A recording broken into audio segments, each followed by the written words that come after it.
Okay, so we're going to do this one a little bit different today so that we can try to hopefully avoid the voice thing. Okay, so I was listening to the radio today, well, because I was driving, and they play these different, I don't know, maybe it's Catch a Cheater. I don't know what it's exactly. These radio shows they call and try to help one partner or spouse decide if the other. And so I thought, I stopped on a channel because I thought that's what it was, and sometimes those are kind of amusing to me. And so, but it wasn't. It was a conservative radio show, and the woman was talking to a conservative radio host, and he's like, she said, "Oh," he said, "Well, do you love your husband?" And she's like, "Well, yeah, I definitely love him." She goes, "Oh, do you want to stay married?" And she's like, "Yeah, I definitely want to stay married to him." I think I heard a few more things before that, but she's like, but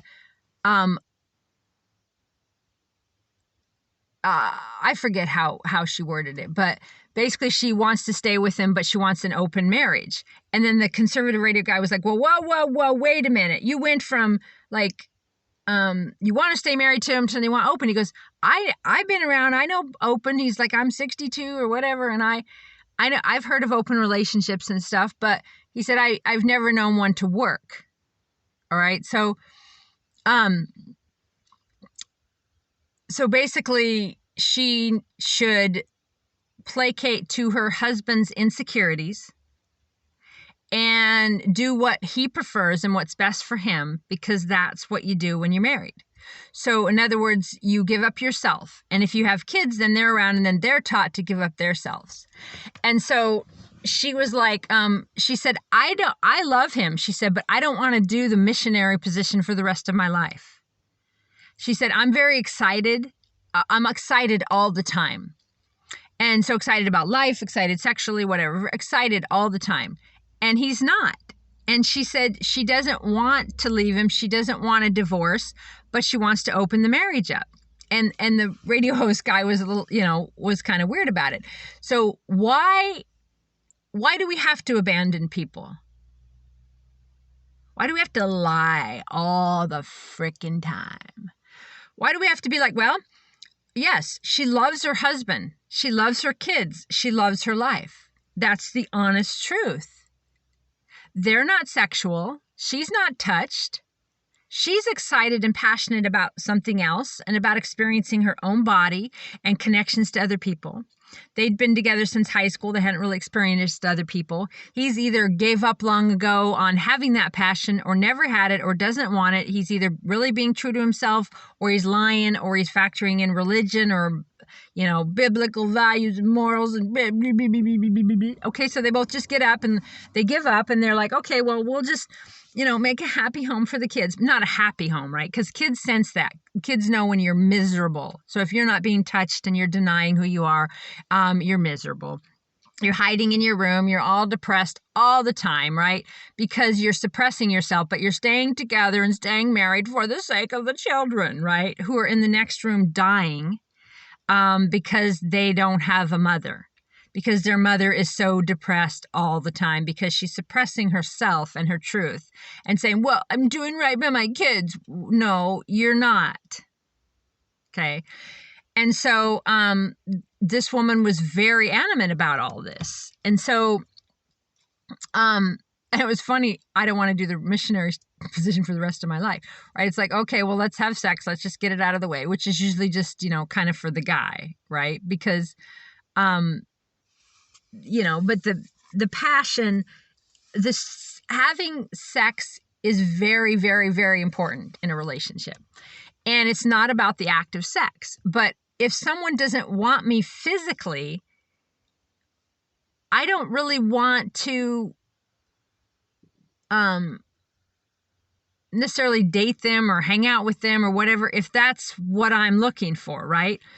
If I want that energy and I want to be touched and I want my ass to be patted and I want to be lusted and I want to have that, why would I hang out with someone where I didn't have that and have that be my only thing?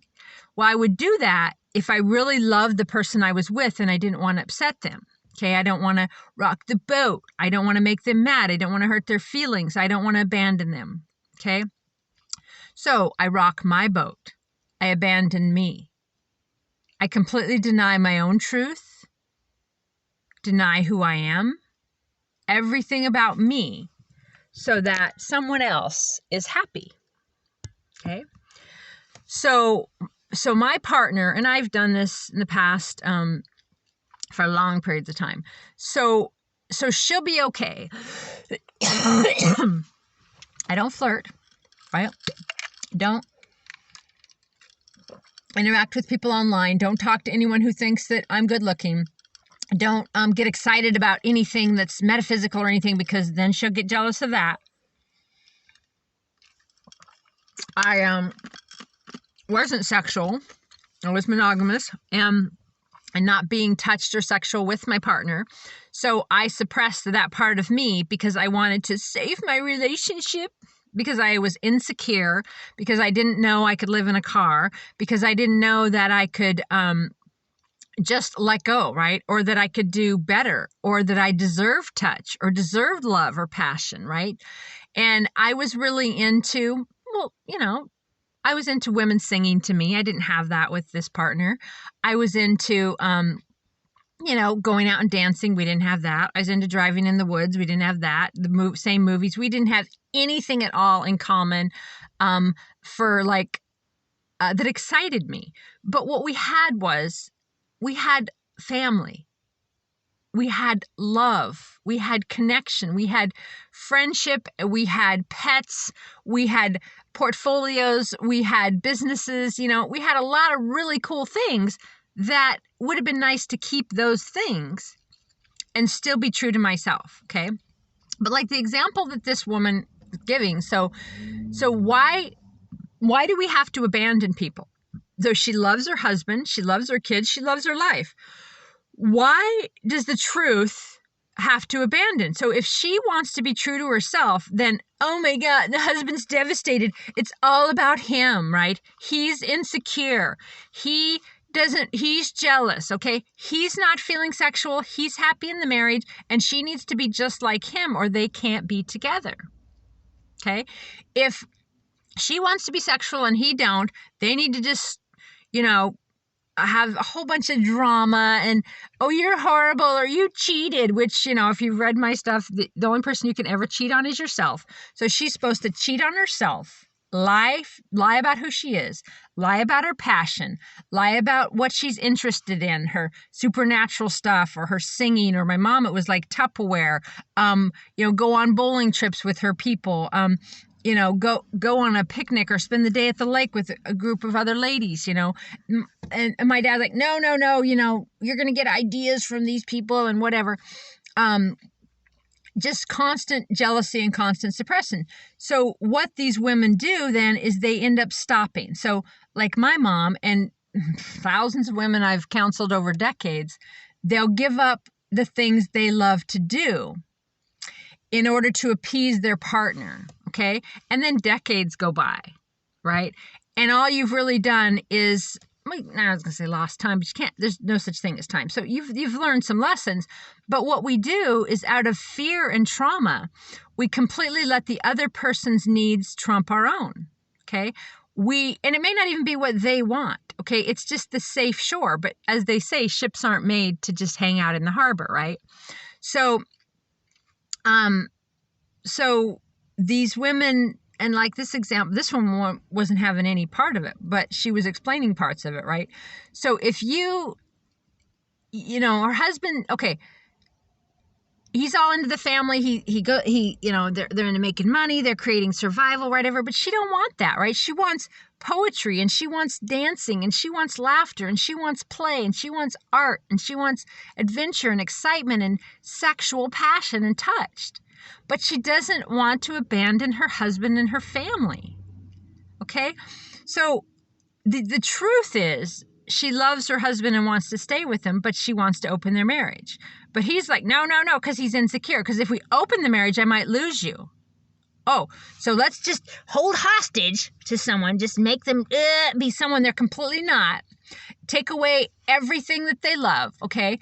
And you may not say, no, you can't do that, but they'll stop it. right? Not inspired to sing, not inspired to write, not inspired to go on adventures, not inspired to learn the guitar, not inspired to paint, not inspired to cook, not inspired to, they lose all their passion and they just do what their partner's passionate about. They completely lose their identity. And he'd be okay with that because he just wants a warm body next to him that he don't ever have to worry about or be jealous of, right? He doesn't want the real woman that he married. He doesn't want that real person, that real friend. He wants someone who uses Bible or social or whatever other kidnapping techniques to force the woman to stay with her family to love them. That's not love, okay? That's kidnapping. That's oppression. That's giving up your true self to be with someone else. And I just thought it was so funny when she said, I don't want to do the missionary position for the rest of my life. So there's things that I absolutely love about people, that when you have a relationship with someone, you have a friendship and you have just this deep connection, and they don't want to be sexual with you anymore, or you don't want to be sexual, you're not feeling it, then all of a sudden, we break up. Like, see, it was nice knowing you. Just because you're not getting naked, why do we have to abandon them as friends? And often we have to actually abandon them as friends because their partner's so fucked up, so jealous, so insecure, so me. And then they'll be like, don't talk to them. I'm not going to talk to them. I don't like them. They're constantly in their partner's ear saying horrible things about the other person because of their own insecurities, okay? It's fucked up. It's games, okay? And society needs to stop this shit, right? And this was, she was talking about her husband being so conservative, right? So they take the Bible and they use it to just put people together to make them slaves to one of them, slaves to the other. So in this example, probably the guy had give up on his sexuality long ago, right? He's like, I can't have what I want, whatever. And then he's like, gotta work. And, you hear a lot of guys like, I gotta go to work. I gotta, and then to be sexual, they'll just, yes, missionary style, no excitement, no romancing. Let's just get it out of the way, right? And that seems to be okay for some men. Certainly not. And the women are okay with it because they want it to just be done. But they're not experiencing what the whole point of sex is, right? Which is not just wham, bam, thank you, ma'am.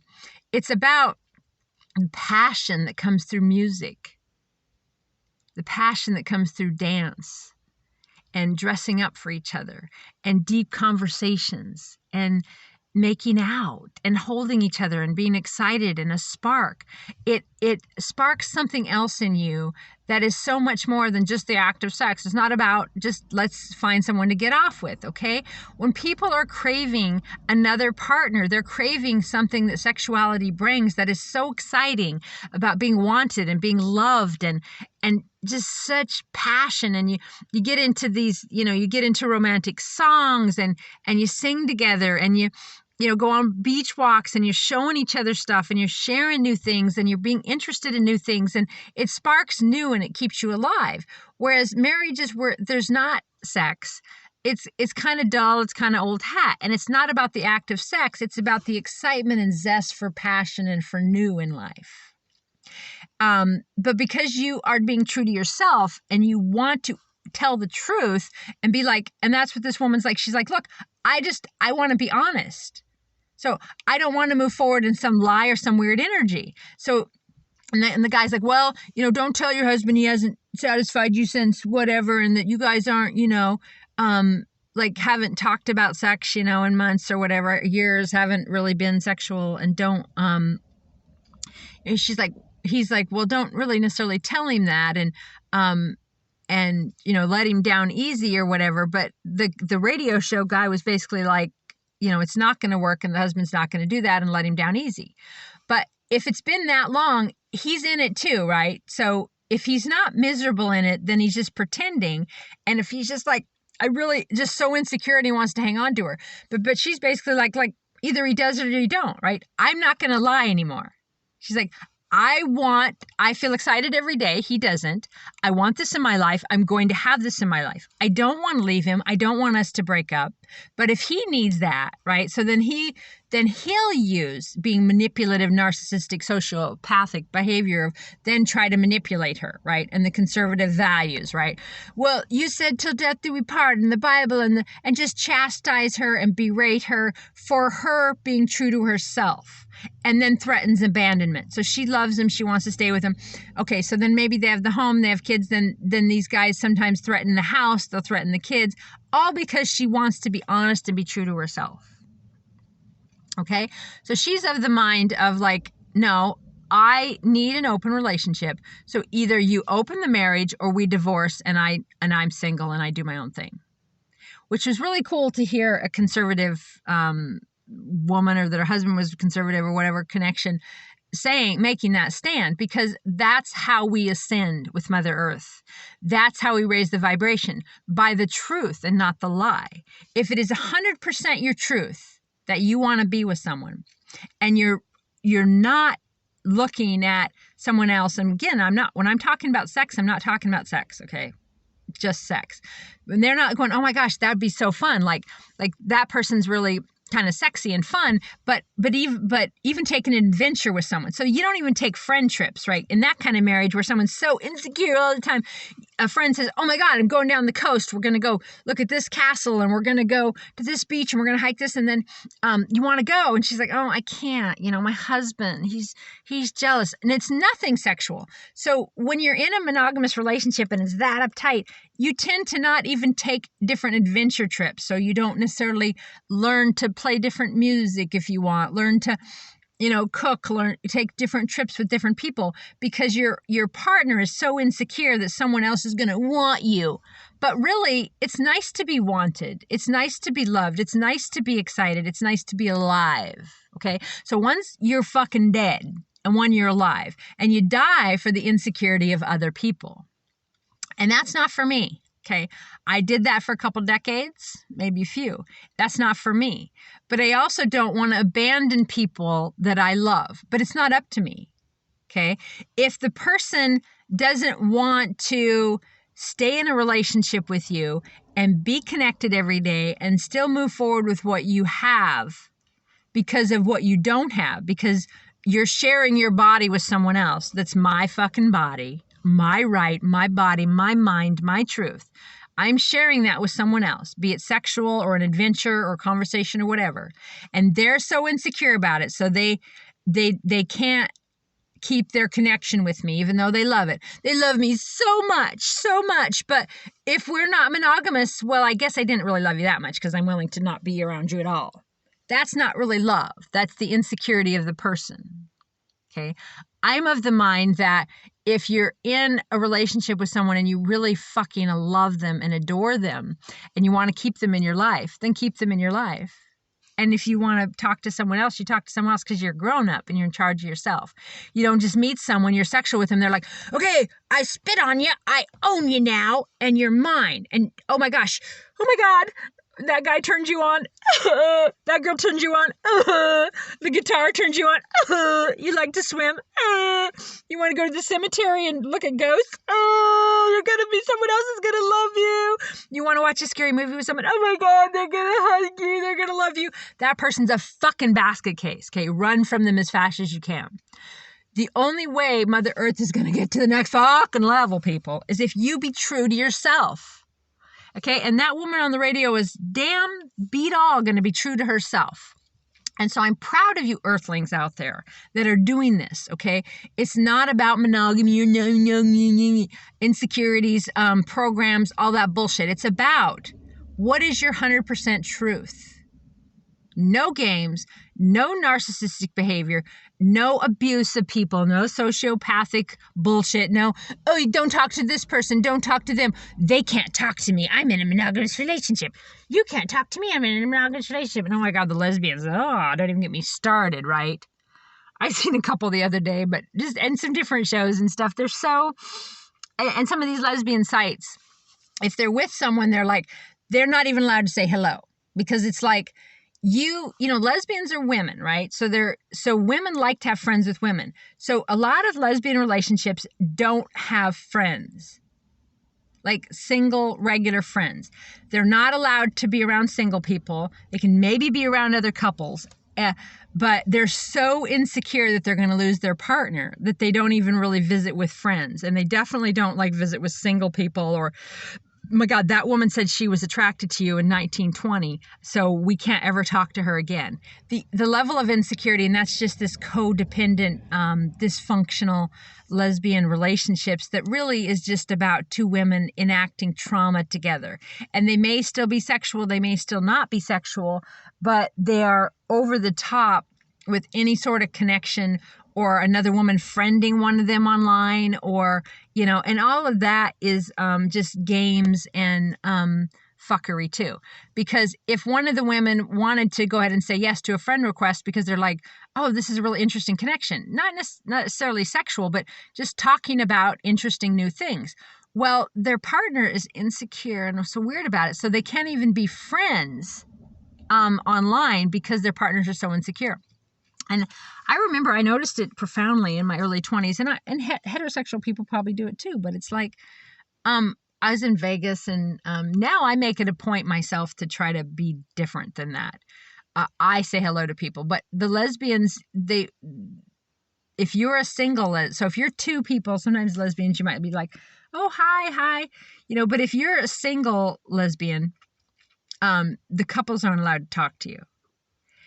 And so it's interesting because now people from the other side can see my face on the screen now.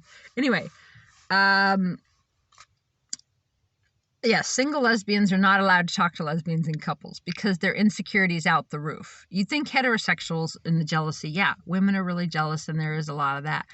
But the lesbians are fucking over the top, right? It's just, it's so crazy because, you know, with heterosexual women, their friends are mostly, the guys' friends are mostly guys. They might have a woman friend here or there and it's cool, whatever. But in general, lesbian friends in general would want women to be their friends. Some of them have men friends, but they want women friends. But the insecurity of their partner is so OCD that they don't have friends. And I mean, I did a reading for a lesbian last week, and she said just her and her partner hang out all the time, and her partner had moved to some other state to be with her or whatever. And they don't party, they don't do nothing, right? So they both, you know, work, and then they come home and they have dinner and whatever. I've been there, done that. But they don't have separate personalities. They don't have separate bedrooms. They don't have separate dreams. They became the monster. So instead of, you know, one of them pursuing all the stuff they were really interested in and the other one pursuing the stuff they were really passionate about, they just kind of settled somewhere in the middle and not really doing either one. And that's what I call the monster. And so it's still so prevalent. And I counsel people on it all the time. And so hearing that on the radio show was just refreshing that that people are making a stand for their truth. And an open relationship is, I think it is very healthy. I consider myself at this point open, and I don't call it poly now, I call it tribal. So open, tribal, and committed. So meaning I'm not going to filter who I am. If I want to let someone into my life sexually or intellectually or on any level, I will. I don't get a crush on somebody or fucking love their music or love their writing or love so much about them, and then all of a sudden they own me. All of a sudden their insecurities trump my truth. Their insecurities rule my life just because I thought they were kind of cool or had sex with them or made out with them. Now all of a sudden they're in charge of everything that is me. That's not love. That's absolutely not love. Anyway, lots more thoughts on this another day. Peace and love, and bye for now.